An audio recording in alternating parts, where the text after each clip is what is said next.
I'm Toymaker ZW and today we are making an articulated Foxy figurine with flocking. But not just flocking with our fingers like regular peasants, because we are upgrading to an electrostatic flocker made by WWScenics, and here is a preview of how fast flocking can be. Literally less than 10 seconds to achieve such a nice even layer of flock, and I would love to show you more, but first let's take a look at our 3D prints by JLC3DP. They are a 3D printing service which I have used previously in my Freddy video, and you know I love them. The parts came packaged in bubble wrap and ziplocs to keep things protected, and they are all post-processed so that you can skip our favorite part, that is sanding. The details are great, and they can even print out tiny features like these spurs without any breakage whatsoever. And the best part is, they only cost about $35 plus shipping for a custom printed figurine, which I think it's so worth it.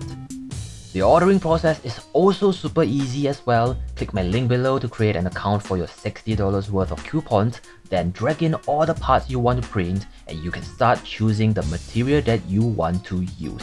This time I'm printing all the body parts in the Ledo 6060 white resin and all the joints in the black resin.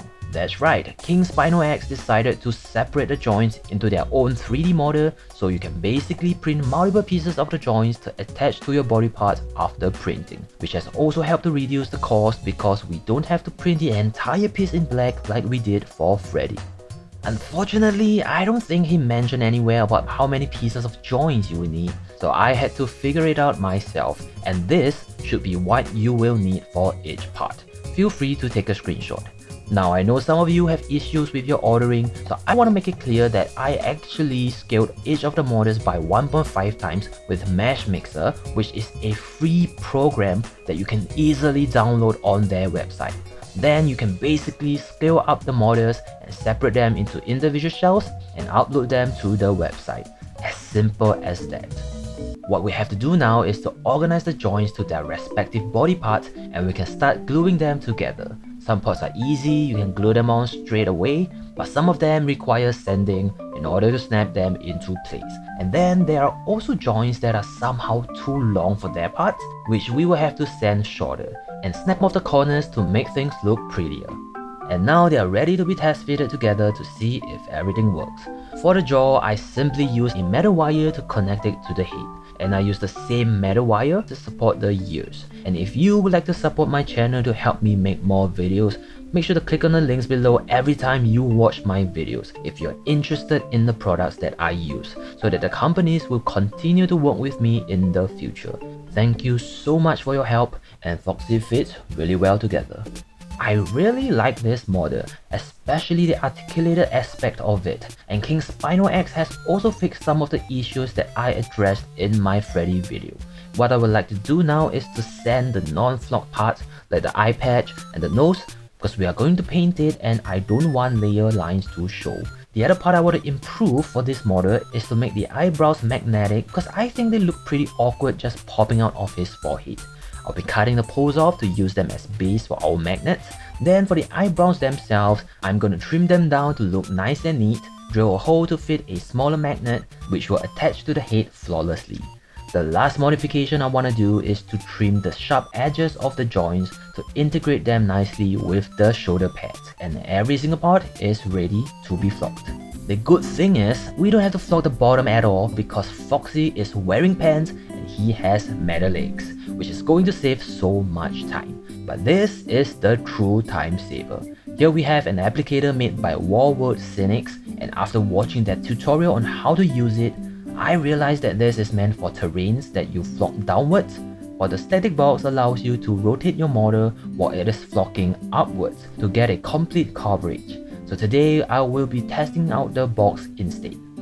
I love how small and compact it is, and they even sent me some basing glue and layering spray, something that they formulated themselves for flocking purposes. According to them, it is better than PVA glue because this is a plastic glue that dries faster and doesn't go flat. Needless to say, I am really excited to try this out because if you don't already know, I was having trouble with Mod Podge in my flocking videos, and I hope this will solve them. But just to be safe, I'm going to wear some gloves so that I don't get shocked. insert a 9V battery, and let's flock. Similarly, we are going to sieve some flock onto the box, then apply the basing glue to our print, click the print on, turn on the device, and rotate it to get a full coverage. And wow, for my first try, I must say this looks really smooth, even though I somehow missed a spot. Next, I tried spraying the layering glue to flock a second time, but now it looks like his arm has been infested with some kind of fungus, which is really hard to push flat down, so I had to redo it in the end. The layering spray failed because mine was in a bottle with a nozzle, but it couldn't achieve an even coverage like the ones in an aerosol spray can. So unfortunately, we will be sticking to the basing glue instead. The thing is, no matter how thorough I brush, it seems to always be missing a spot. And if you try to cover it up with a second layer, the surface will not be as smooth as the first. But for our purpose, this is good enough. Alright, so my process is as follows. Make sure to sieve the flock on the box, then spray your print with a white primer to get a nice base for flocking. Apply the basing glue as evenly as you can and try not to miss any spots.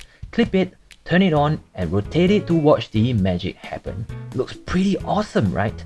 Next, I will set the flock with some top coat, heat gun it dry, and do some touch up by applying glue to the spots that I've missed. Then flock it again, and this is what it looks like. Now we can do the same for each and every... Oh my holy wow, I can still feel the shock every time I watch this footage. It's crazy. Well, you don't have to worry about the uneven fur because after you apply some paint, it's really not that obvious. Now I'm flocking the second color on his tummy and his muzzle, which is so done fast. I highly recommend getting one of these boxes if you want to flock. And it's time to do some touch up, like removing the overflock parts and adding some orange to cover up the messed up portions. I also applied some beige to the tummy and the muzzle, then we can paint things black like his nose and his eye patch.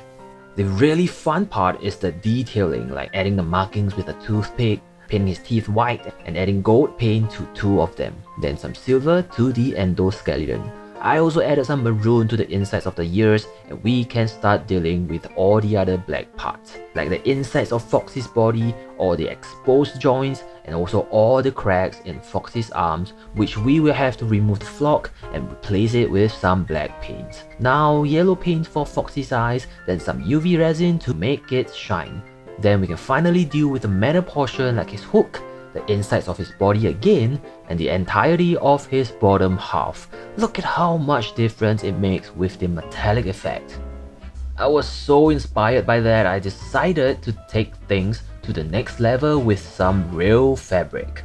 I'm pretty sure no one knows this, but it was taken from another project that I did on this channel, and if you are an OG viewer, leave a comment and tell me which figure this is from. Anyway, it will be repurposed for Foxy, but obviously it's too big, so I'm going to sew it smaller. Please excuse the bad sew job.